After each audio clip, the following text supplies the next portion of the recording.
What do I want to do here, boys? We're missing Just start over. something here. This will be our cold open. Us Okay. talking about starting over. Okay? Okay, let's start over. Listen, Andy is All in right, my let's just background. start over. Like I am in Andy's room, 100%. All right. Start this Fuzzy, show what off are by your- showing everybody the. Yeah, this is. Start this show off by is, midnight mark by showing everybody. Yeah. Where I got my cow balloon. That's my cow balloon right there. It was my son's third birthday pretty cool. party, and he had a Toy Story birthday party.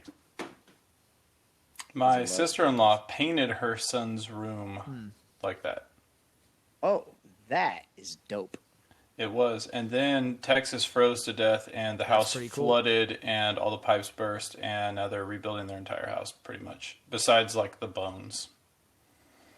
Wow. That's Thanks, AOC. that part's not dope. So now he's going to get a redesign on his room. Yeah. Nice. Yeah. Well, Okay, that sucks. But it I don't looks know, super maybe he cool can when she did pepper it. it with. I'm depressed actually now. Well, I'm like actually. It'll now. Why are you depressed? I mean, it's just Why, a 'cause you depressing feel- story. You feel like you're slacking in the Well, parenting the department. good news is Alexandria Ocasio-Cortez came down and raised $5 million and saved Texas. Who got that money? AOC. Yeah, but who got it? AOC, probably. Oh, okay, so she's just a millionaire now. Yeah. Ugh. And welcome to the Magic in the Attic. All right, podcast. People well, I'm got your all the host, money that Richard Paul. Black Lives Matter welcome got. to the Magic in the Attic pod. I'm Preacher Paul. Today, we're counting down to start off the show our top 5 books that we read and loved. Wait, is it books or series? So I'll let him go. Books, book series, books are book Okay. I thought it series. was books. Well, those are two extremely Books. different things. Or you can use a series if you want. Nah, they're not. Well, if you used 5 from No. one series, I'm you're just saying, stupid. like, I thought we were picking 5 different series. I thought it was just 5. It can be anything we want it to be. But, like, we love it. Okay, Let 2 from JBM the same Okay. series. Here's I my never saw my the word 5. series associated with this question. When I originally It's fine. asked the question, He said anyway, series. it is what it is. It is what it is. Go hit the tape. Last week's pod. Anyway, my did top too. I did 5. too. My top 5 series. Number 5, the Boxcar Children, because it was probably the first series that I ever read, and it was pretty cool. I don't know that I even read a ton of them, but I probably read, 10 of them. They were easy reads. I was in like 3rd or 4th grade, and they were pretty cool. And then from there, I would say next was a series of unfortunate events. I read many of them.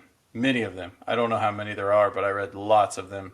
They were very fun. They were exciting. They were thrilling when I was, 9 years old or however old I was. And then from there, I would say I'm very torn on 2 and 3. I'm going to say 3 is actually Lord of the Rings / The Hobbit. Just simply because I only read Lord of the Rings once. I've read The Hobbit now in my life probably 8 or 9 times. It's my favorite book ever, but obviously The Hobbit itself is not a series. And then number 2, I would say Redwall. Redwall was wonderful. It was awesome. It was exciting. I think I read them all. If I didn't, there's only a couple I missed. It was so fun, and I never understood why it never got made into a show or a movie. Netflix. And now that's happening, so thank you, Netflix. So after you get done watching, child porn or whatever they have on there with cuties, you can then go get your children and watch Redwall. So they're really covering all their bases. That's good. And then number 1 is Harry Potter. I read every Harry Potter book several times. Sans the 7th, which I was very disappointed by, primarily because Dumbledore was gay, and then that was weird. But those are my top 5. I probably have missed something, and I'm excited to hear what it was that I missed. Do you want me to go? Because I could just tell you what Okay. you missed. Let's go. Because literally, we have 4 out of the 5. Okay. so. All right. I had Boxcar Children. I had Series of Unfortunate Events. I had Harry Potter. I had Redwall. And the other one was a book. It just wasn't Oh. a series. So that's the only Okay. reason you missed it, probably. Charlie and the Chocolate Oh, I've Factory. never read it. Did you read the other ones? Did you read the Oh, it's a other good ones? read. I mean, it's a good. Yeah, Like the elevator, like the glass elevator. that's and what we stuff. saw. It's a Yeah. series. This is I guess it's a series. Mm, Yeah, it's series. technically a all series. right. All right. Pretty good. But yeah, straight up the same. No, it's good. I did have an honorable mention though for Chronicles of Narnia. I as never well. read that. I've actually No, been I never- thinking about reading that. You know, it's funny. I never read those either. I never read Series of Unfortunate Events either. My wife is like huge on those books. We watched the TV series because of it. I never read them, not even one. I don't know why. Dude, they were great. Well, I mean, I get They were like mine. exhilarating. Mine are different, mostly different, because I had a different criteria, I guess. So my criteria was like books, with the exception of one. I have one, and it was one that was already mentioned. With the exception of one, my other 4 were like, these were books that I read were reading before high school, because we talked about like when we were a kid, and almost like exclusively then. Like I don't like read them now as an adult, you know. Well, all of my So- books were books I read before high school. as Well, right. I mean, like, I mean, so with I the read- exception of like whatever Harry Potter's came out then.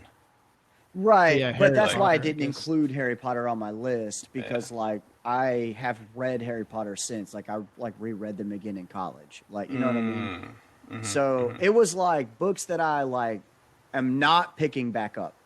You know what I'm saying? Like, because I'm not a kid anymore.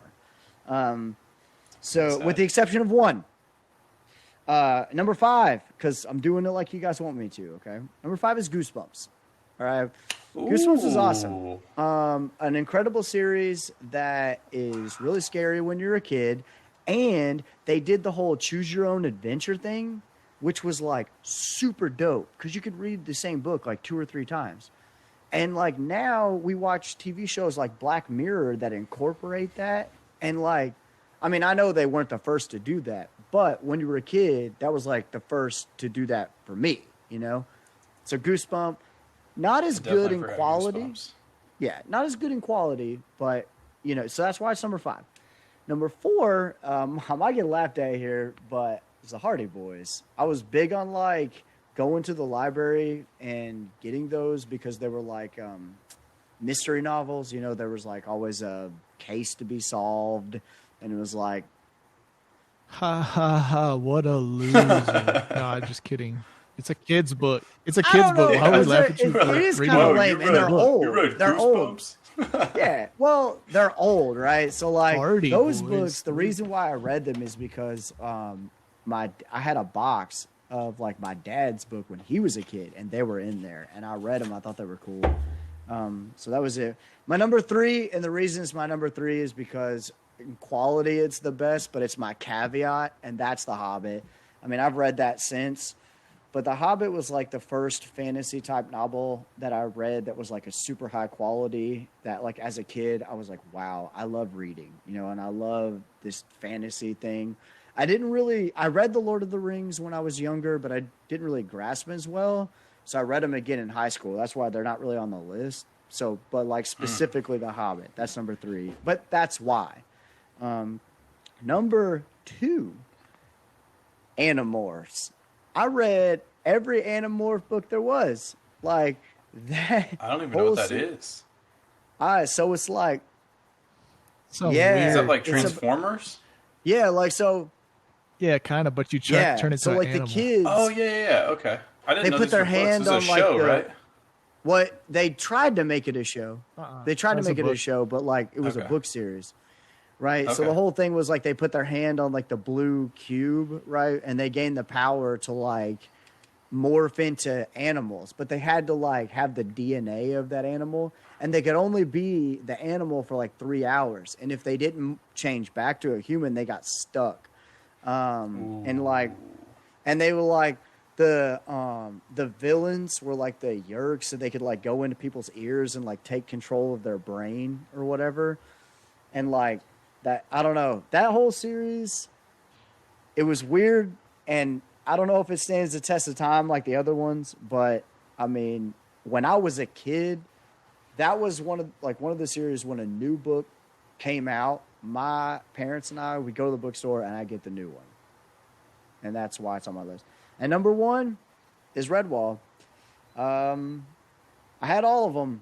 I'm literally reading. I'm reading Mossflower now to my son. I just finished Martin the Warrior to my son today. We finished it today. They do. Wait, get a you didn't start with Redwall? No, I'm reading it in chronological order. Bro, that's messed up. That's fun. like if you made your kid watch Star Wars in chronological order. He's 5. He's like barely paying attention. They're more for me. Bro, Redwall. I don't even actually have that one because when my basement. Yeah, it's my the best basement. book. Tagarung. All right, I'm sorry. I'm not trying to hit on your list. I'm just. Oh, Tagarung Tagarung is is actually pretty like good. the best Actually, I'll give you that. But they do get a little bit of repetitive at times. Like they kind of have a formula to them, right? But there are certain ones that are like above and beyond. Yeah, Redwall is one of them. But Martin and Warriors is one. Mossflower, Tagarung. Like I said, I can't wait till I can What get was to the that one one. with But, the pirate guy? yeah, it was Tagarung. Was it? Okay. Tagarung. all Otter. right. I don't Yeah. remember them all. Yeah. Yeah, that one was really good. But yeah, I mean, it's number 1 for me because like I've read that series multiple times. But it was also one that like again, when I got into high school, I kind of just didn't read them, because you kind of move on a little bit with the content of them. But now I'm reading them to my kid, and it's like, it's super fun. You know what's funny about Animorphs is that I remember as a kid, I would read the book and I'd be like, why am I still reading these books? Like, I feel like the same thing happens every single book. Yeah, but I still they're read the really next book. repetitive. Those books were super repetitive, but I had every one. There was like 50. But yeah, So that's actually a series I thought about when I was making my list. I was like, but I couldn't actually remember the name of the series. I don't was like, know. think Do it's you called remember the Animorphs. show? The I show can't remember. had the Iceman from X-Men. No, I never watched the show. I only Yeah, read the books. because it's funny because he was in Animorphs. So then when he was in X-Men, I was like, oh, the guy from Animorphs. Like, I don't know. It's just kind of funny. But All right, I guess it looks like the host is gone. Who's got the Yeah. next topic?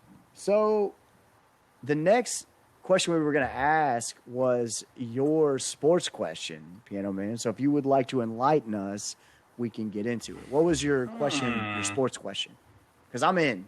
I'm ready. All right, let's see. Let me look up the wording I sent. Oh, the question was, why do people cheer for teams they have no actual connection to? And the reason I asked that question is because I think about people who, like, they grow up, or like, these people who say they live in, like, Atlanta, but then they'll cheer for, like, really random teams, like the Lakers, and they'll be like, oh, my grandfather, he liked the Lakers. But, like, you never hear of anybody who lives in Atlanta and they like the Milwaukee Bucks or something. And their grandparents were like, oh, yeah, my grandparents like the Milwaukee Bucks, so I like the Milwaukee Bucks. It's only ever, I feel like you only hear it about teams that win a lot. So I was just wondering, why do people cheer for teams that they have no actual connection I'll let to? JBM take this one. Yeah. I mean, so I think everything is different, right? Like, I mean, I'm like that. Like, number one, I can't stand Indiana fans of anything. They're the worst. They're the worst. Colts fans are terrible. Purdue fans are 5 times as bad. And Notre Dame fans are somewhere in the middle. IU fans, they're hit or miss. I think they've kind of learned their place, but in the sports Yeah, but they're hierarchy, all so they're not Notre as Dame crazy. football fans. You're Notre Dame. Well, that's why you're a Notre that's why Dame they're kind of hit or football miss. fan. Yeah, people in Indiana but are like- Notre Dame football yeah. fans and they're IU basketball fans. It's stupid. Yeah, but I mean, I'm like that. I mean, like my father is literally named after Ted Williams. That is his first and middle name is Theodore William. So I'm a Red Sox fan because of that. But I don't really watch baseball anymore. But when I did, that was kind of natural. And then I became a Michigan fan for two reasons. One, I was 10, I think, when we fired Bobby Knight. Then Mike Davis came, and Mike Davis was trash. And then my dad was like, I'm cheering against IU until we get a new coach. Like, I want us to lose, so we fire this guy. And I was like 11 at this point. And I'm like, bro, I want to cheer for somebody. And I liked football more anyways. And I liked Michigan's helmets. And I'm pretty sure some cool kids at school said they liked Michigan or something. So I started cheering for Michigan. And then by the time IU got a new coach, I was like, I'm not going to be one of these Indiana sports fans where I cheer for two different schools. So I just decided to go all in on Michigan. Ironically, Michigan was significantly better at football when I started being a fan and not very good at basketball. And that has changed. And then otherwise, like I think especially for the NBA, I think it's really more player driven. Like I thought that I was a Lakers fan, but then I realized I really just liked Kobe. And otherwise I don't really care. And then yeah, I don't know. I think it's a lot of things. I think a lot of it is players. I think a lot of it is who your friends maybe cheered for at times. That's kind of how I became a Bears fan. Like I had a couple buddies that liked the Bears, and yeah.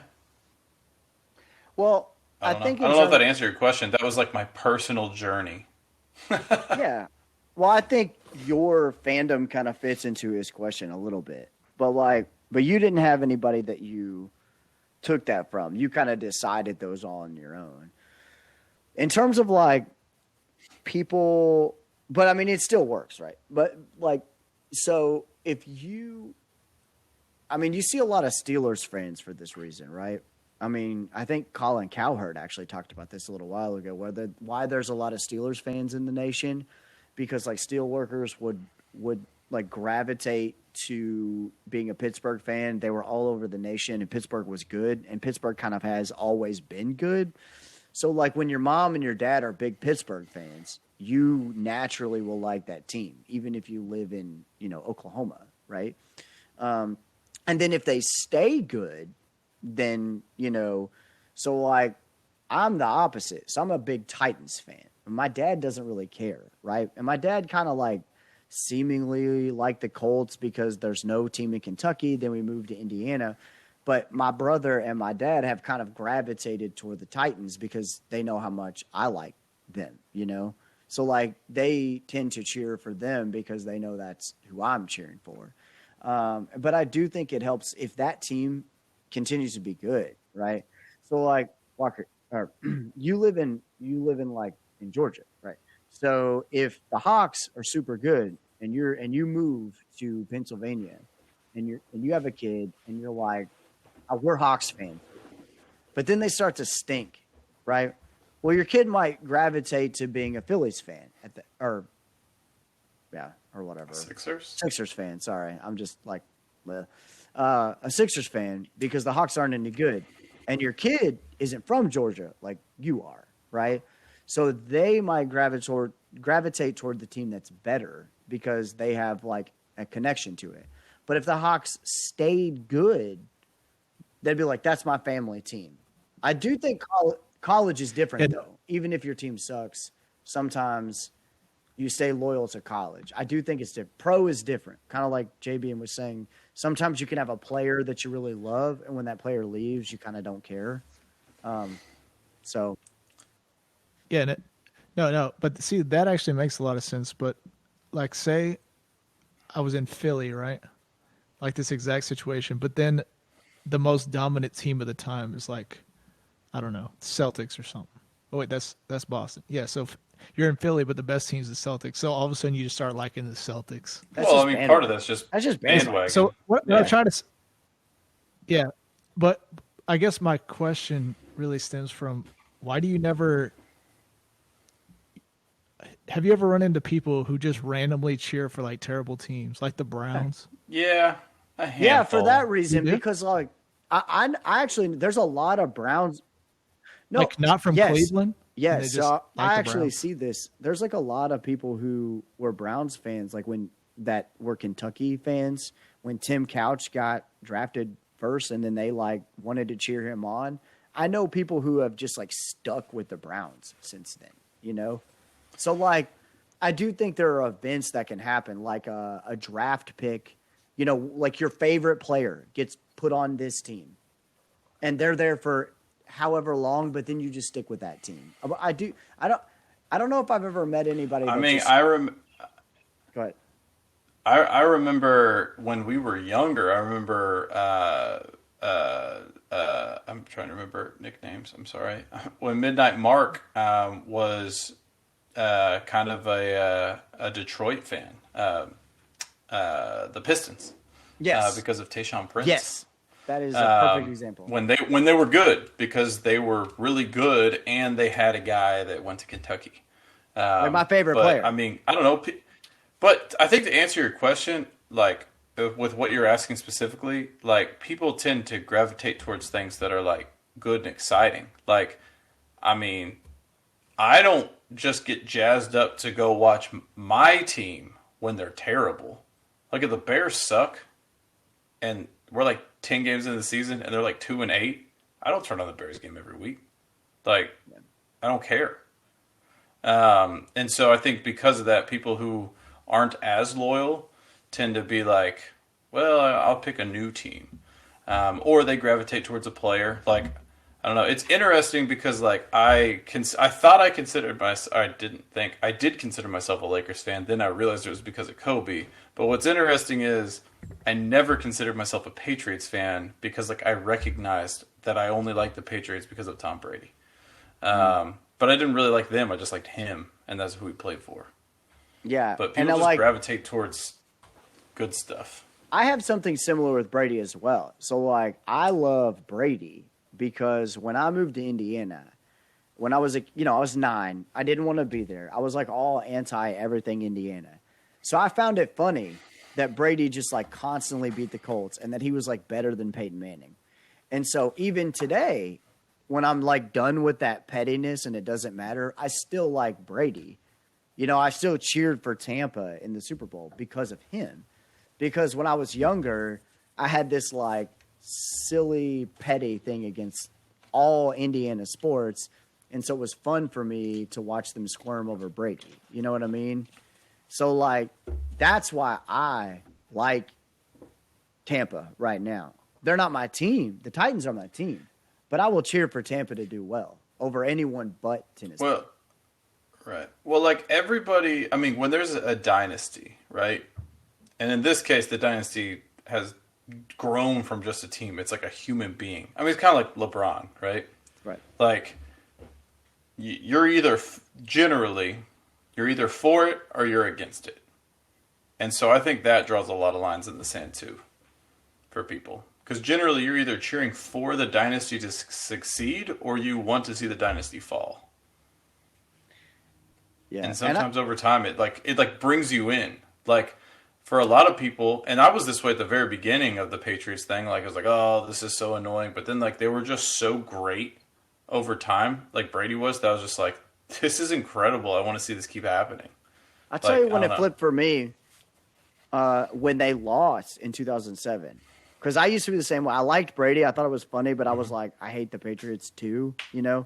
I just like them more than the Colts. Then when they lost the undefeated season, something like triggered in me, and then I started cheering for like everything Brady did. You know what I mean?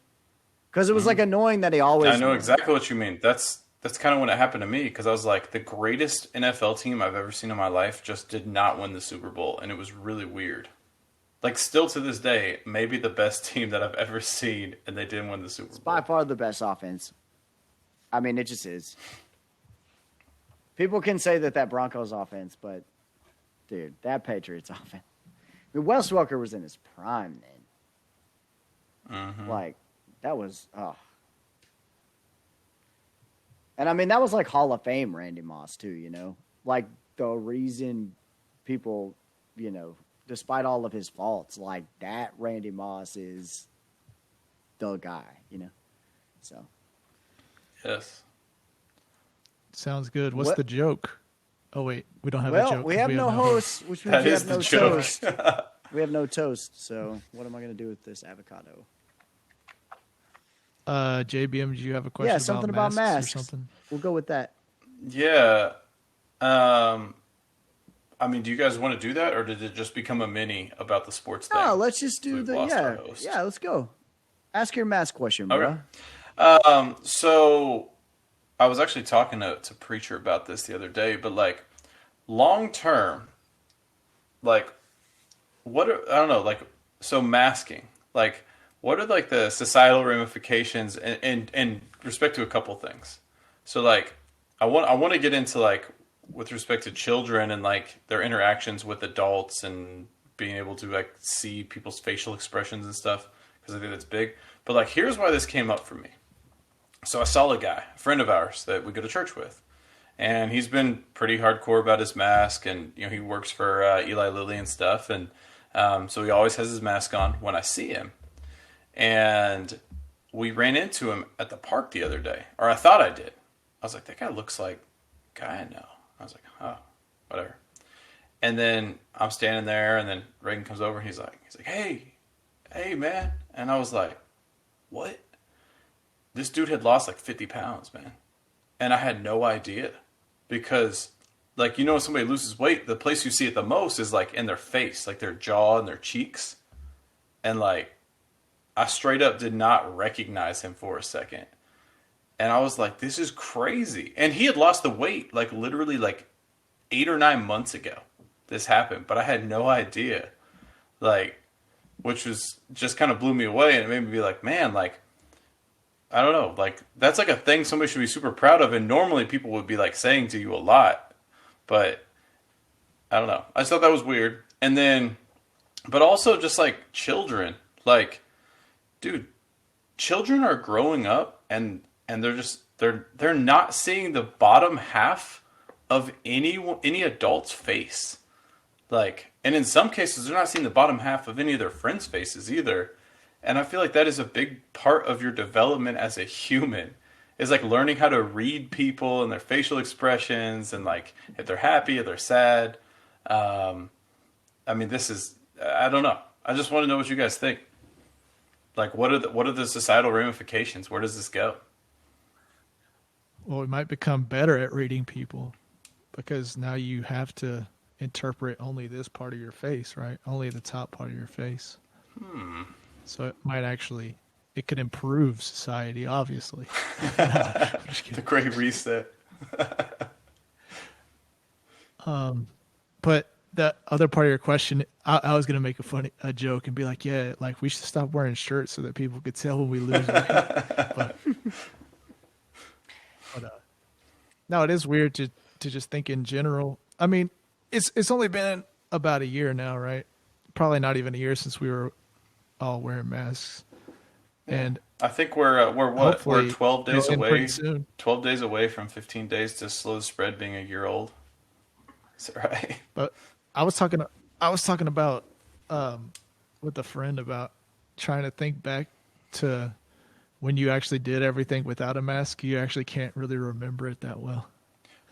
Well, you can't. Or at least I can't. No, well, here's what I say to people all the time. Like, do y'all remember when everything was open for like 2 or 3 months and there were no masks? Yes, we went to Florida. Like, it was like my family and I went on vacation. April, May, June, or something like that. And we went on vacation like first week of June, or maybe like last week of May.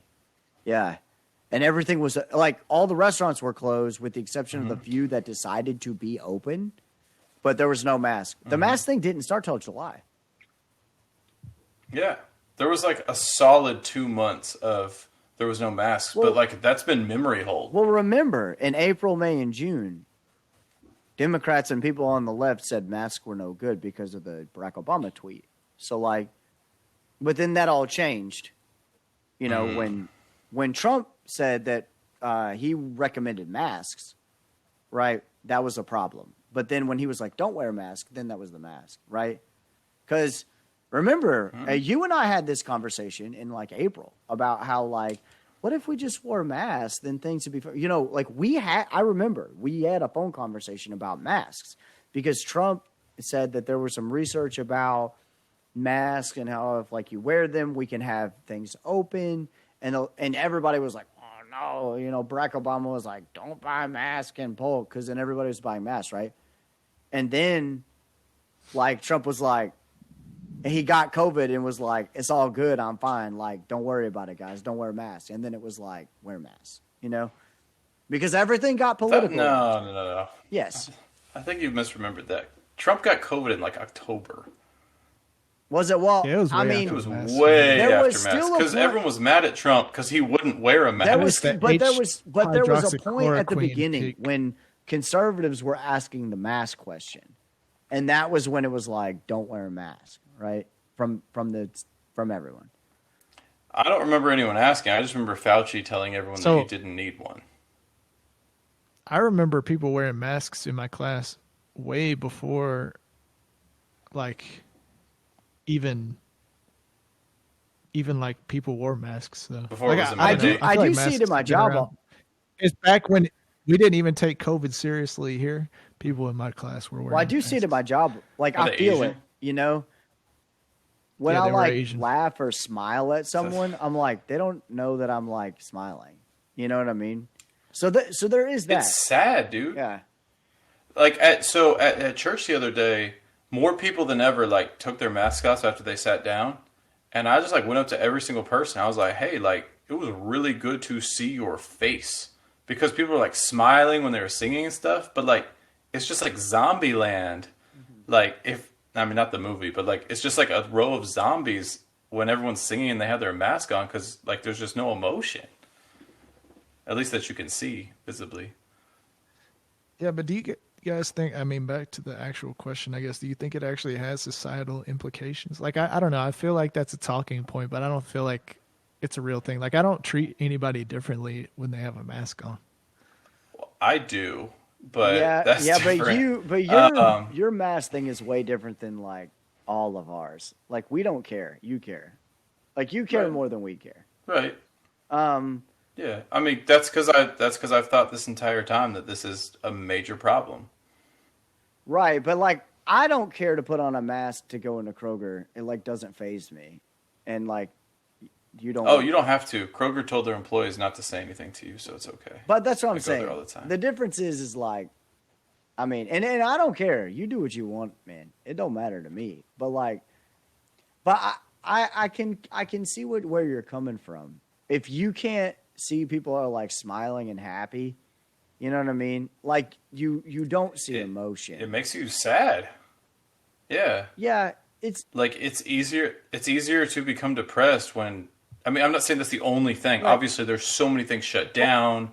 Like that's contributing as well. But to caveat- and we're just a depressed society in general. right. Okay, but I'm not all that worried about it because like once a month, my wife and I have like our friends over that have kids that are my son's age, right?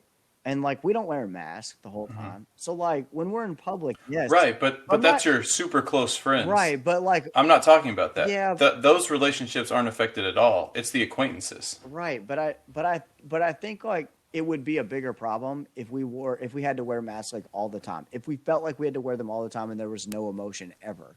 I'd be more concerned about it if like my sons never saw anybody have joy because like their mask is on their face. But like Right, but that's your sons. As a society, there are literally people that are doing that though. that could be true. Their children are not allowed to be around other people. They've been at home for 8-9 months now, some of them a year. They haven't seen anyone.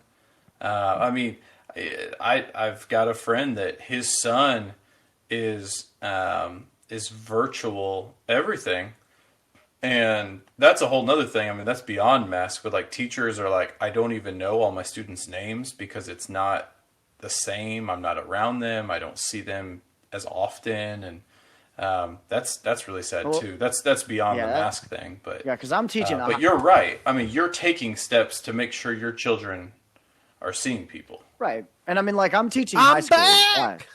What up? I'm teaching a high school class right now, and it is. Saddle again. That's what T would Had to get call like Jim. literally 2 inches away from my modem. Yeah. But like, I mean, I'm teaching You a high guys are having school a good class. discussion without. Yeah, we are. And like, We're trying. We're trying to keep we're it trying. going. Like, it's hard without you, but we do what we can. But like, it's hard on Zoom, because you can't read emotion at all over the internet. Like with a group of like us, the four of us, we can. But if there's like 16 people on that Zoom, I can't. It's so hard to teach that way.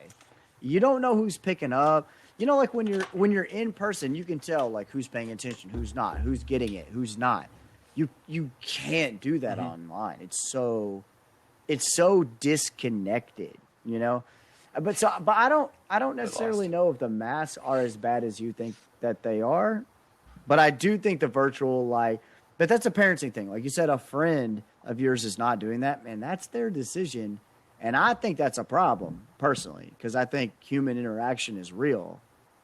But, I mean, there's some... Right, but I mean, there's literally like millions of people doing that. Yeah. They said today there's 3 million kids that like have just disappeared from like their classes. They're supposed to be in school and they're just not anymore.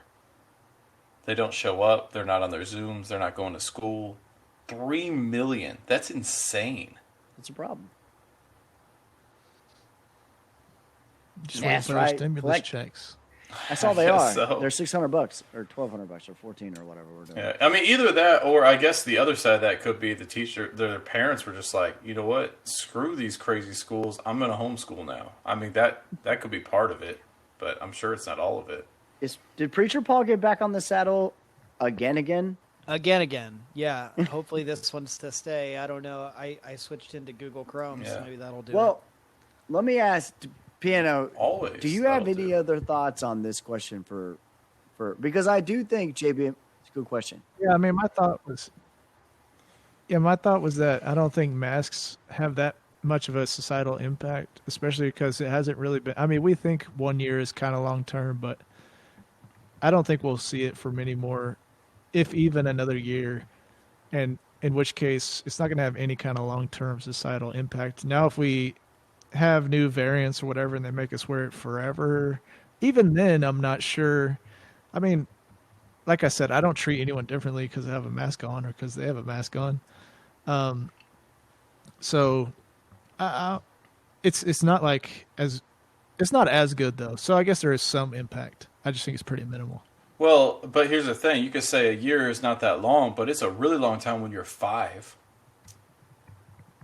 Like, it's 20% of your entire life. Right. That's a whole lot. Right, Different. Until you live 80 more years. But his point is, like, if the masks go away, like, when my son, who's 5 now, when he's 10, he might not even really remember, like, oh, that year everybody wore a mask. You know what I mean? So, short term, I don't think it has the effect that you're asking. But long term, if we did it forever, like, for 2, 3, 4, 5 years, yeah, I think long term it would. But short term, I don't know. I really don't. But how long do you actually... What's funny is, I think if we would have had this question like 6 months ago, 8 months ago, you guys would have been like, short term, like, this will be fine. But like, if this happens for like a whole year, then it could have problems. I don't know. I really think that conversation probably would have happened. Maybe. I mean, a year is longer than 6 months. So yeah, sure, I'll give you that. I agree with you. 3 more years to flatten the curve. I think there's problems, but I think the problem is more is less with like, I think mask as like not seeing emotion like you're talking about is worse long term. I think the problem short term is what you're talking about, where there are people who literally just want to do everything on the internet now, and they're like, there's like no responsibility in life. And I talked with some of like my elders at church about this. We were talking about going back to church full time. And I was like, think about like the kids in high school right now. When we were in college, there were the kids who continued to go to church. They were always going to. And then there were the kids that fell away and didn't go to church and they weren't going to. And that's just how it goes, right? But then there were the kids that were like, I mean, if we're being honest, like us, that we went, but we wouldn't have gone all the time. And part of the reason why I went all the time is I didn't want my parents to find out that I was skipping church and stuff. Well, like, what happens now if it be like, oh, hey, Dad, yeah, I zoomed in. No problem. Yeah, I just zoomed in. You know what I mean? Like, those kids that are kind of the in-between that kind of go to church, to kind of do the motions. I'm not saying that's right, but there are, we have friends that didn't fall away from the faith because they kind of did the motions in college. If they would have been able to just do Zoom and like lie to their dad, oh yeah, dude, I Zoomed, no problem, they would never go. And who knows where they would be. And I think that can be Same thing's true with school too. Yeah, exactly. Yeah, you're not really attending class. Yes. Yeah, it gives everybody just an excuse to disengage from it, and people will come to prefer it that way. I mean, they already do. So, Preacher, what are your thoughts on the masking? I think that and the societal ramifications. This whole past year on a number of levels have probably really not been good for kids. I mean, specifically kids between the ages of 2 and 4. Like, that's like the prime developmental time. And I got to think that everything that's been going on in this past year has like made an impact there on a whole generation of kids. So this is kind of what me and JBM were talking about initially. But I also think that, you guys were talking about how long the masks will go on. Like, how do we measure that? Like, if masks are not required to go into most businesses, but every teacher at your kid's school is still wearing one, like, do we consider that mask still going on? Like, I don't know. I mean, it just seems to me like there are some areas of life in which the masks will go away, but then there are other areas where I think it will continue on a voluntary basis, which is fine for people voluntarily choosing to do that. But I think that it can't be a benefit to hide half of people's faces, especially when we're talking about interacting with kids. But I mean, socially, it can't be a benefit. Yeah, I think there's you a made question a good that point. we were going to do. Go ahead. There was a question that we were talking about maybe doing, but Next I think week. we might It's a do good it one. next week about the hedonistic treadmill. But it's just funny because about how you actually get accustomed to things really quickly. So like if you were in this position last year and you said, well, we're going to have it for a year of masks, you would project that you'd be in a certain state that's probably a lot worse than like you actually got accustomed to it really quickly. I mean, we'll go into it more next week, but you actually just, like I said, I'm you excited get to kind of accustomed research that a little bit, so we can do that next week because like it's interesting. It is an interesting thing to discuss for sure. Yeah, I don't know. Preacher Paul told me he thinks that we'll have a whole generation of serial killers in like 20 But years. then we have might have more been podcasts. slightly We have more hyperbolic. top 10 lists. Yeah, it could go We either need way. more serial killers. We could and probably will have more serial killers because we need a good bounce back for the serial killer. Top 5 Gen Z serial top killers. Top 5 Millennial generation. COVID slayers. Osama bin The Laden. millennial generation has been trash when it comes to serial killing, so we need the Gen Zs to step this up. Or on the contrary, maybe they've been so good that we don't know about them. Listen. Think about that. That is always the question. I'm the host now. I'm okay with that. Our next question is also a Piano Man question. He asked, is some government Wait, better but before- than no government? I've done a better job myself. Preacher Paul, you up first. Is some government... I think JBM had a question within Did the he? question or something. I don't know. Well, I was going to say, we also need to address our listener question will. with We respect will. to We've already- the government as well. We've already decided that. We will. Trust me. We're and I'll coming let to that here the in a minute. preacher take that last section. But, I only trust Preacher Paul to tell me what to talk about. okay. All right. We'll pass Right. it back on to the preacher. Right now we're talking about some government versus no government. I'm glad that you guys managed to do this without me for like a full half hour and then are helpless without me now that I'm back in. This is how it goes. But no, so some government versus no government. Is some government better than no government? It's a very basic question, but I feel like it's not I don't know. JBM was saying had sent some gift that was like, well, obviously no government is better than some government. But I'm like, it's actually not obvious. It's a very debatable philosophical question. So, not JBM, Piano Man, we'll start off since you brought it up. Okay. Well, the reason this question came about is because we were talking about anarchy last week, and anarchy basically means no government. That's what I think anarchy means. So correct me if I'm wrong there. Technically, it's okay. That is like what that means. Okay. No rulers or no hierarchy, but we'll go with it. It's fine. And I've been like a small government guy, like for a really long time. So I've had a long time to kind of establish where I'm at with that. But for me, essentially in a truly free market, you wouldn't have any kind of ruler or any kind of authority. Like it's a totally free market. Like that does seem optimal to me. But my counter to that argument is that if you want to have a society where people agreed to live together, like within some social norms, I think it's important to have a referee. And essentially the government acts as a referee in that sense. So if you play a game, right, you'd rather stick with a rule book.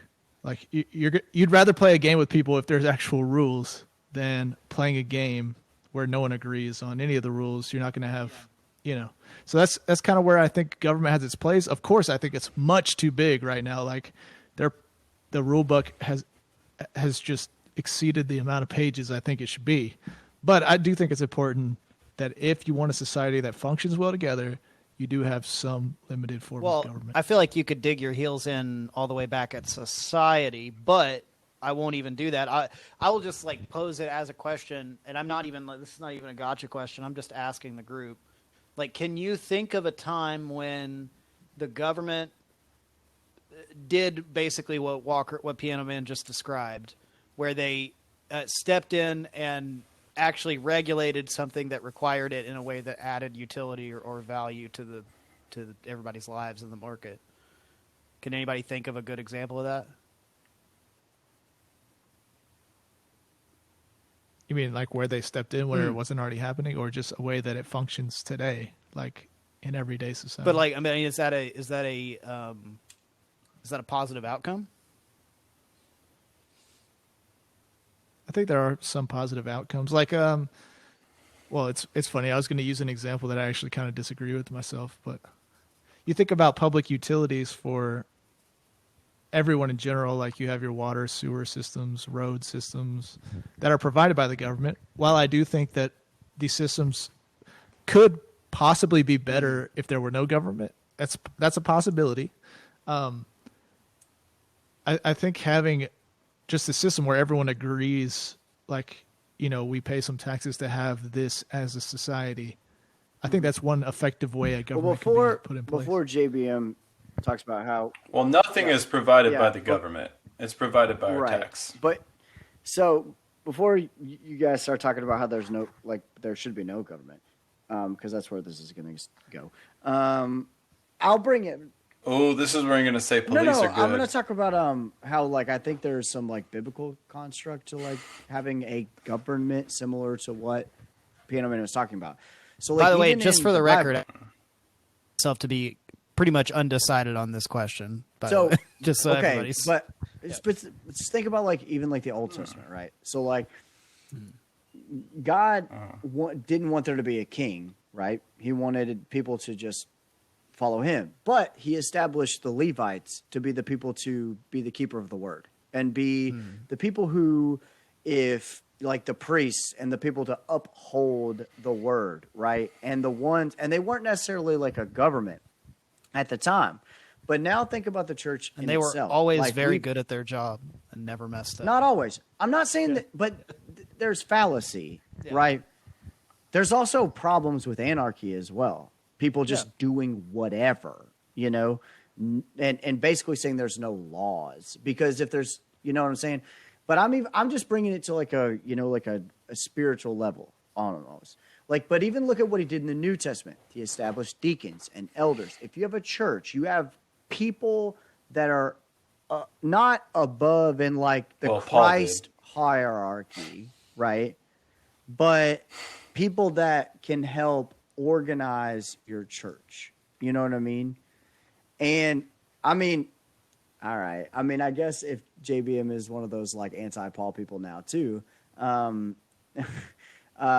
don't Pro Paul. really- I mean, is that I'm not pro Paul. factual? I'm pro Paul in the not sense of factual? myself, and I'm pro Paul in the sense of the apostle. but there is something to. I think it needs to be small, but I agree with what Piano Man is saying. But I'm saying, look at even on that level, it's good to have some. And I don't think like a king or whatever, but like some people that are smart enough that can kind of help regulate something like the collection of where those taxes go and how they're allocated, but not necessarily, but only for means. You know what I mean? But not like like why do we need a government to create a capital gains tax? If you make a good investment, you should keep your money. You know what I mean? Like that's so dumb. Wear your mask. That's what bigot. I'm talking about. That stuff. Telling me how to live my life, telling me how to be somebody. You know what I mean? I don't think that's what the government is for. But I do think like even like I said, even from like a biblical level, if you look at the way your church is run, there are people that are set in place to make sure that there's some organization, right? And I think like there can be government to be a part of that organization.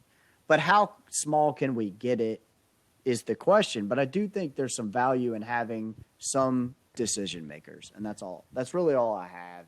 But I think it's really. want to know what you got to say. I just got to jump in here. I think it's really interesting that you bring up elders and deacons, because I think that's a really interesting example too, but for like opposite reasons than what you said. Like I feel like elders and deacons are an emergent model back in the Old Testament, where it's like, okay, so before Israel had a king, what were they doing? They had judges, right? But they didn't even always have judges, if you pay attention. They had judges when like there was some sort of crisis situation where they needed somebody to make wise discernments. But the tribes and the clans within Israel were run by elders, which in the Old Testament sense just meant the oldest, wisest guys around. And I really think that's basically all it means in the New Testament sense as well.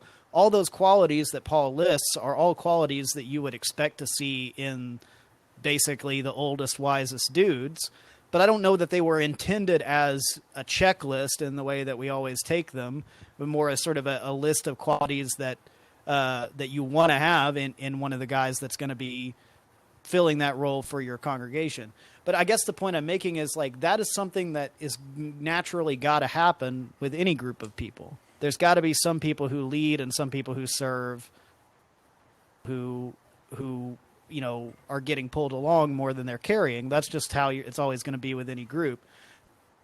I feel like it's not that there is no. I don't like the term "no government" for anarchy, because even in a system where state, communities govern themselves. They have rules that they abide by, and that would still continue under anarchy. It's just that there would not be state force involved. But, I mean, yeah. Well, I like an anarchist, even at a community level, they would say, well, why would these rules have to apply to me? Like, we should have less government. I mean, I don't know. Like, I think really, it would depend on what kind of anarchist you are and like what school you came from, how you viewed that. I mean, if you were like a hardcore like dualist, or there's a kind of anarchist who like literally they think they can murder people, and I forget the term for it. But I mean, there are lots of different ways of viewing this. I mean, the anarcho-communists are all about everybody keeping the rules somehow. I just think that like I don't know. I think that communities basically govern themselves, and they did for thousands of years before we convinced ourselves that we needed the state to keep everything in line.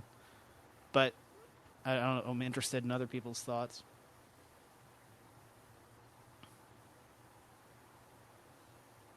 I think that's JBM's cue.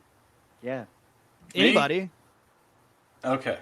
Okay. So, I mean, God is perfect, right?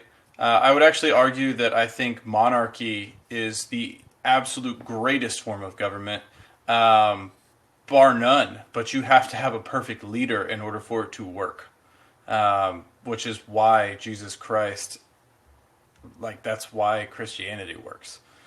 Because if you have someone that's actually a perfect leader that's going to make the perfect decisions, then you need one person in charge, right?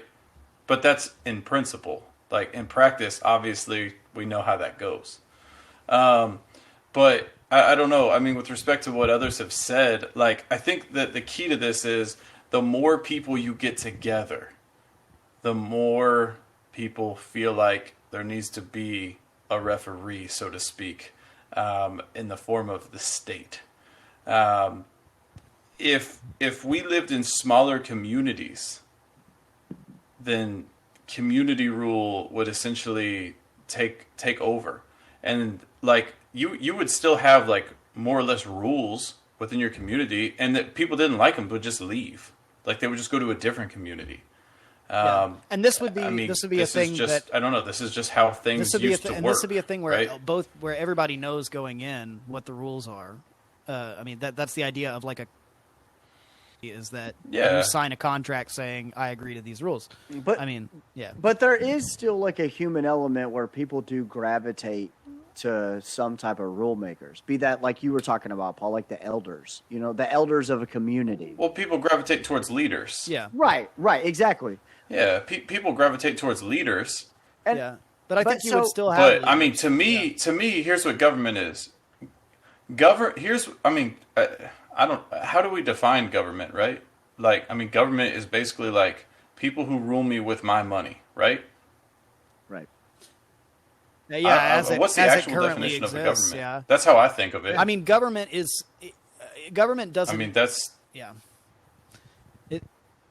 Government doesn't have to have I money. mean, government though, doesn't technically have to have anything to do with the state, but as we know it, it always does. don't tell them that. Yeah.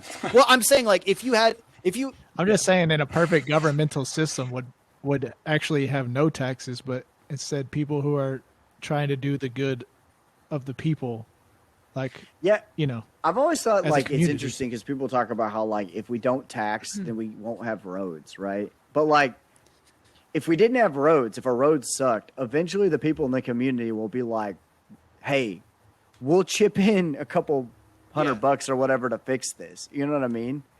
yeah. I mean, the first Well, roads didn't come exactly. about from the government.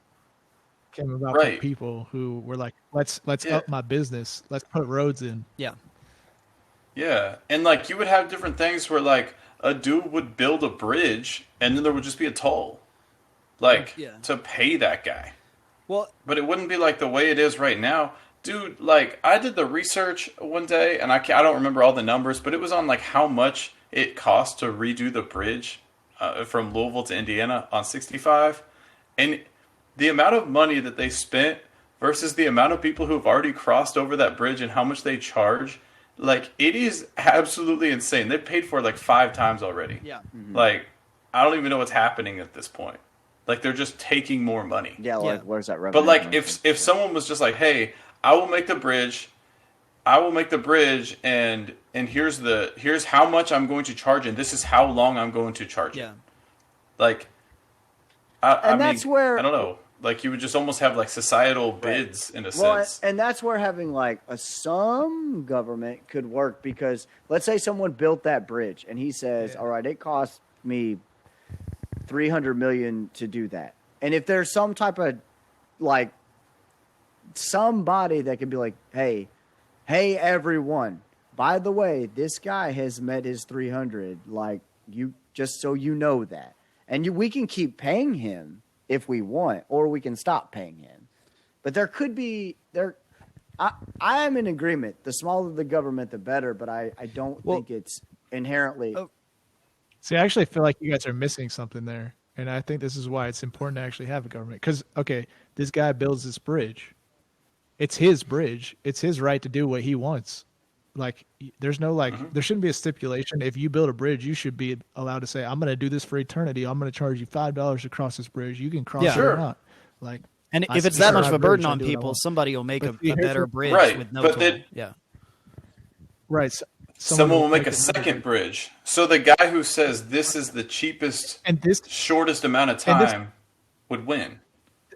And this is why I think the government actually provides a more beneficial alternative here, is because it's providing a service for the good of the So community. having fewer right? options is for everybody's This bridge. No, because somebody can still build a bridge, but it's good to have an option that's okay. Say the community needs a bridge to get across, like the fastest route, right? Somebody builds a bridge, and they charge whatever, but that's not really for the good of the community. It's for the Right. good of the person who built Well, it. Does that make sense? So actually, you'd But- want a government, But it or only some type works of if it communal. benefits everybody, though. Like And I don't- people won't I- use this bridge. I don't if mean they to did. get all exactly. Yeah. I don't, Yeah, and yeah. I don't mean to get Exactly. like, His bridge doesn't win. yeah. Well, I don't mean to get like all environmentalist on it right now, but like one of the things you asked, like what the government did good, right? Like something that they sort of intervened. I think in terms of like, a long time ago, this country had buffalo that they described as like, rivers running across the plain, and then people Yeah. just killed them. So having a government like, the Fish and Wildlife, and to say, hey, you can only kill a certain amount of deers or they're all just going to go extinct and we're going to have no more of them, because if we just let people run buck wild on that, we will like completely eradicate food in some ways. So it's not a stupid thing to say, hey guys, we've done the research here, just kill 2 or 3 Well, deer. new food would replace it. Yeah, I mean, I don't think we're in Okay. danger of eradicating All right. food. Yeah, anytime new soon. species, they just pop up all the time. Pop up, yeah. Yeah, I do see. No, I mean, like just a species that isn't currently dominant would become Yeah. dominant. That's literally well, what's happened for but the entire history I of the see world. Zach's point, though, is that there was Right? like a. I mean, is that not true? But I think that's a good thing to say, hey, we've done the research. If you only kill 3, the buffalo are gone and we're fine. I mean, that's yeah, because somebody came in and said, don't do this all the time. we're good. Okay. I And mean, they put I don't know. regulations on how much you can hunt. Yeah, I mean, I don't know about the buffalo question. To me, let me just. I mean, this might be like a non sequitur, but let me just throw it in there. To me, the strongest argument against limited government and for no government is this idea that we already tried it. Like our government, the Constitution is a limited government document, and you can say all day, "Oh, well, people stick to it," but you're digging your hole deeper. You're saying, "Oh, this Constitution is so great; it's so awesome. Just it's never been followed ever." So it's like even if you could achieve limited government, are suggesting. Legitimately, my question, and this is a question I don't know the answer to. I'm asking it. Like, how would you compel it to stay that way? How would you make it stay small? It would never stay small. Yeah, it would just can't. balloon out of control. Yeah. Yeah, in a free. So I mean, Well, either you can't force it to stay small, but if you have like a bunch of different communities, then each one does what it wants, right? That's really Yeah. how you effectively. But how do you keep it? like you basically Wait, did you just decentralize become an power. anarchist? No, anarchy is no government. I've always said there should be limited Oh, I forms thought of you were saying. government. I thought you were saying Okay, the but it communities. seems I like do you're- think you're- people it's- will gravitate. I mean, that people is a will form of gravitate government, toward though. it I mean, anyway. But you there saw can still be At the there end can of the still day- be communities in an anarchist system. I don't. It's like Walker has in his head that there would not be any kind of community, but there would be. If there's any type of government, But at some then there would point, be it will be government, like though. Saul. People will ask for the king. At some point, there might be a few. There might be a few Who's they, though? pockets of communities that Yeah. won't. But at But- some point, one community will get so big that they'll Okay. beg for the king. But nobody's but that's addressing fine. the question, which is what That's is the fine, though. regulating principle That's- that would keep it small? Staying There is small. none. Decentralizing. Okay, but when this country was founded, we had a decentralized small government. It didn't stay that way. Right. And then they centralized it. You don't remember the Right. the This is what I'm saying. What is the purpose of limited government if it is impossible to keep it limited?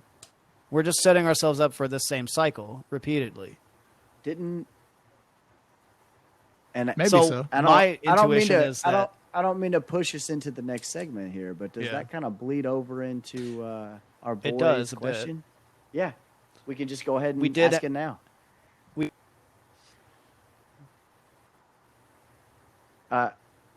Before we go there, I don't hear you talking, by the way. It is.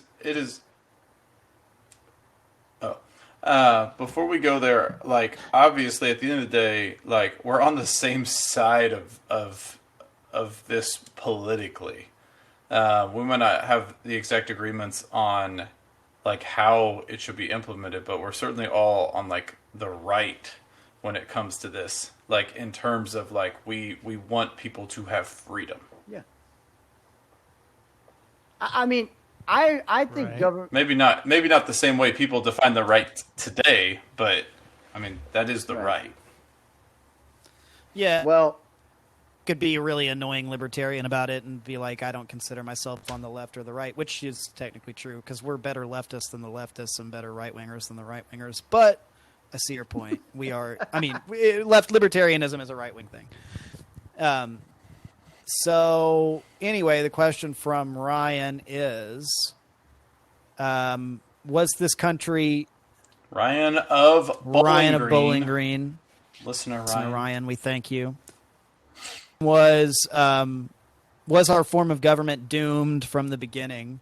Basically, I don't have the exact wording in front of me, but it was something like, because of our form of government, were we doomed for this to happen in the beginning, or from the beginning? And our response was like, well, it's a little bit like saying, am I doomed to die because of the color eyes that I have? It's like, no, you're doomed to die because you're a human being. So it's like every form of government is gonna fall apart. But you guys' reactions to that question? I do have a question. If the Civil War, say the South had won, do you think that we'd have the type of government we have today? No, no. we would. But definition. Yes, I do. By now, yes. I mean, what do you mean by the same? It would. It would have taken longer. It would literally be a different government, though. That's the way I took the question. But like, don't you think it was trying to be less? No, the same decentralized? type. Isn't that what he said? Oh, it was trying Yeah, to the be, same but type, right? by now it would definitely be Yeah, but by now it definitely would have become centralized, I think. But I feel like there would have been a precedent for like I decentralization. do think that, like, even if the Maybe. South won, like, slavery would be abolished at some point. It would have just take longer. I think if that's what Okay, you're but that trying to say. was not I the agree with question. that because I think No. I mean like decentralized, more decentralized Yeah. type of government. And the reason I asked this question Yeah, is I because think it. if it could still be decentralized, if the South had won, maybe, like, that's a hypothetical, then maybe the answer to this question is it wasn't doomed to fail. It's just certain factors that led to where we're at now have shown Are you that saying it's the wrong doomed to side fail. won the Civil War? No, I'm saying the principle of federalization did win the Civil War. I'm not saying it's wrong or right. It's just a Right. philosophy. Okay. yeah, All right. I was just asking. But I'm saying the philosophy is different than a philosophy that I... It's an interesting Like, question. you can look at, like, the found. Yeah, I mean, Paul, you're in charge here. Tell I somebody was to just talk. waiting for somebody to be bold enough to speak first. JBM, talk. Okay.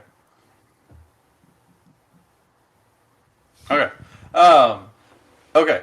So, I think we absolutely would have gotten to this same point where we have a centralized government, because I think, as this question alludes to, were we doomed to fail? I mean, this is where everyone ends up. Everybody ends up with some kind of centralized government. It's just a matter of how long it takes to get there, Yeah. right? I mean, I mean, unless y'all can think of an example where that didn't Yeah, happen. I can't think of an example where the state started off super powerful and then decentralized as it evolved. I mean, there might be an example like that, but I can't think of one. British colonization. Britain started off super powerful in the beginning of its history. Yeah. I don't think that's right. And then got less powerful when everyone revolted. No, I think that is straight up wrong, because Britain, until after the Roman Empire collapsed, and then it basically fed off of the fumes of that for many centuries until it slowly became a world power. It's not like it all happened overnight.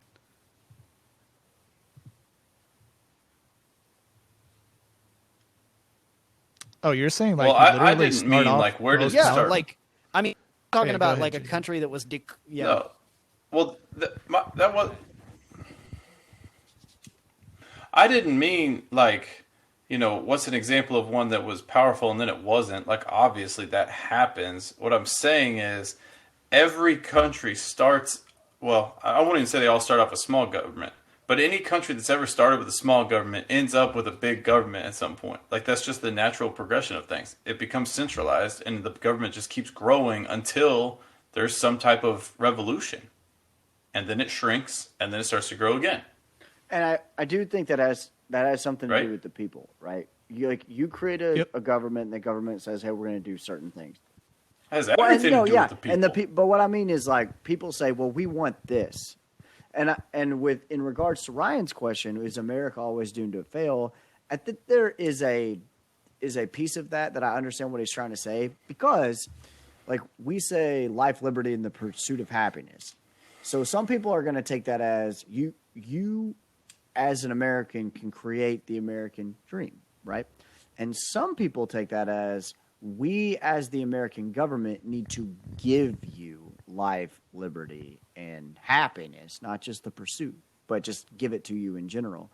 And that's where we get to this like woke culture these days. It's people that think, well, we, the government, know what's best for the people.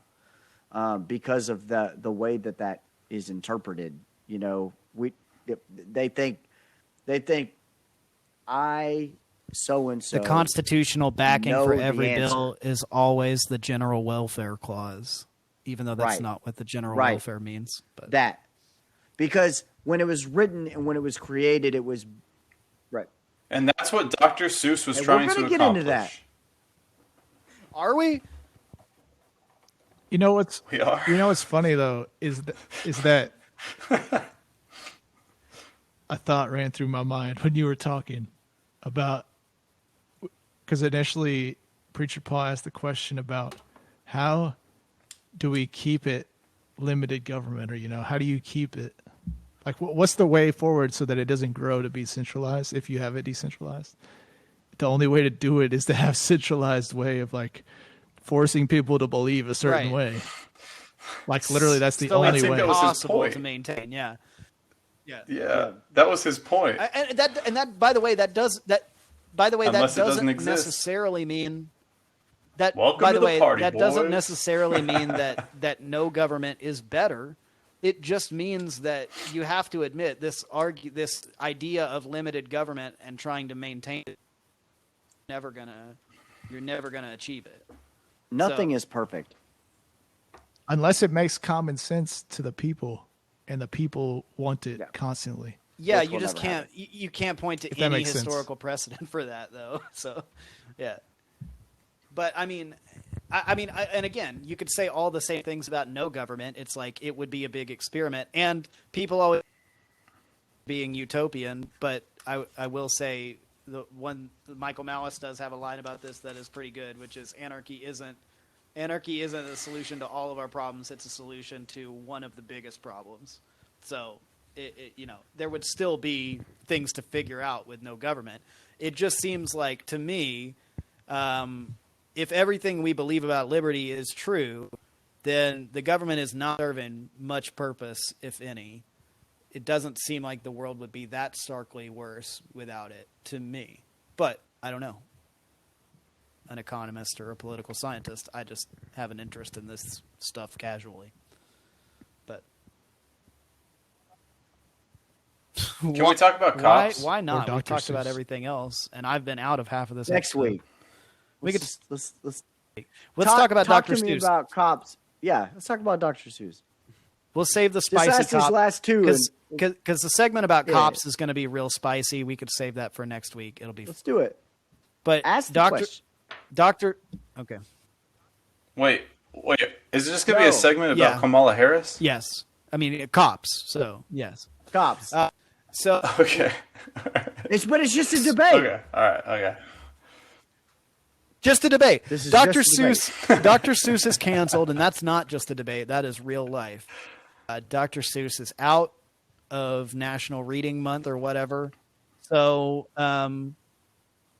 what's up? What's up with this, guys? What are our reactions to the cancellation of everyone's favorite children's author? What was the Yeah, reason? well, he's So, because he So, drew racist his comics first at book- some point in his life. yeah, the first book that he published was called I Saw It on Mulberry Street, and there's like a bunch of different stereotypes. So there's like one character that is like a money hoarder that has a bunch of money, doesn't want to do anything with it, and like the way he big drew it long looked nose. a lot like. Isn't Dr. like a Seuss Jew? Jewish though? Wasn't his last name, his And real then- last name, like Herzl or something like that? Like, I don't know, but like then like We Own a Zoo or something, which is another one of his earlier ones. Like there was like this thing is from an African area, and it was black, no shoes, very like resemblant of a monkey or something. A lot of it was more on his like earlier stuff before it was like Cat in the Hat and everything was a Who, you know. But that was it. But I just asked, what's the best Dr. Seuss book? the Cat in the Hat would have been better. Original African instead of the Cat in the Hat. That. But yeah, More representation, guys. I don't know why you don't like this idea. what's the best Dr. Seuss book? The best Dr. Seuss book? So Green eggs and ham. there I am. Lock it. Yeah, man. probably Green Eggs Name. Put Me in the Zoo. I think that's Was the one that Dr. we just said was Seuss? racist. Yeah. Yeah, Maybe. It makes I've sense. never That's read your it. favorite one. But walk it. no, Dude, walk it in my no, pocket. that is That's my not the favorite one. because I can Some rap of the it. spots. No. So there I am reading on Twitter. Here I am reading on Twitter all about how Dr. Seuss has been canceled. And then after school, my wife picks up my daughter, and my daughter comes running in with her Cat in the hat on her head that she got at school today, which Your was hat, did you so say perfect. Reagan? It was so You say to perfect. your daughter, your hat is racist, dear.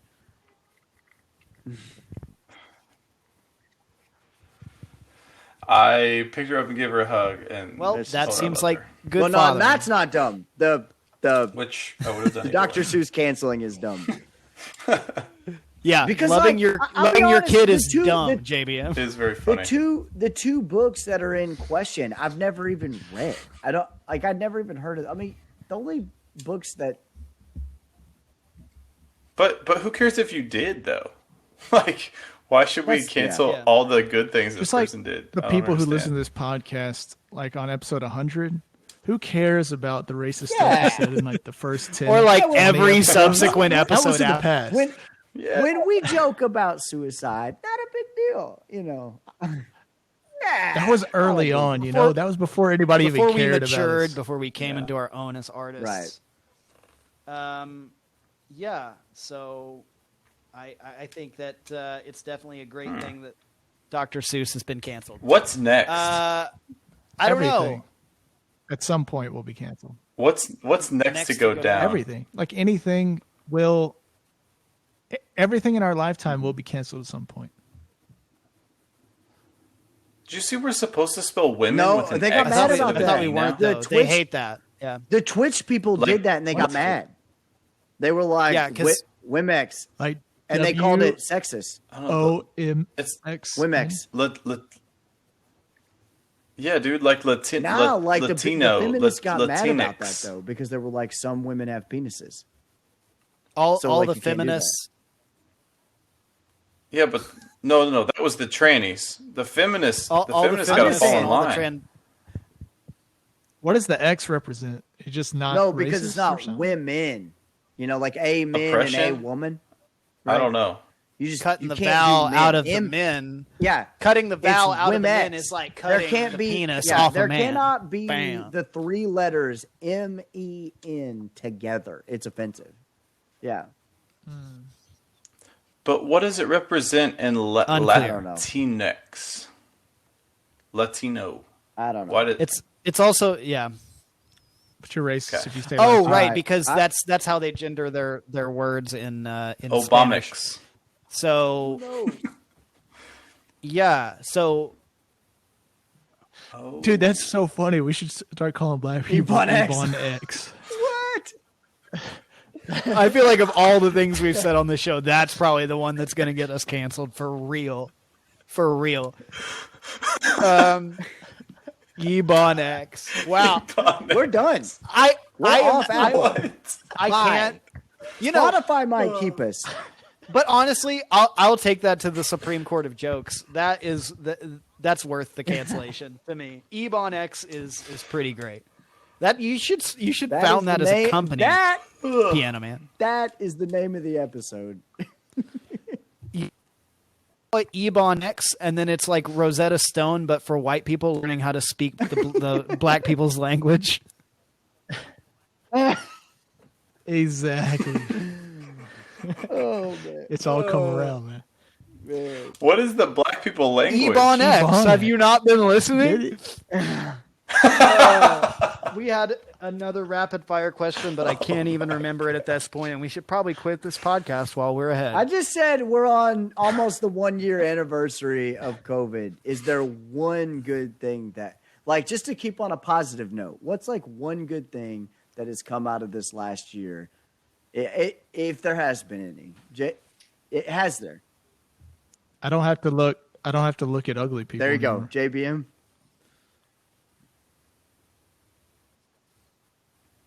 This is the one Joe good Biden. thing. Okay. okay. We're saved.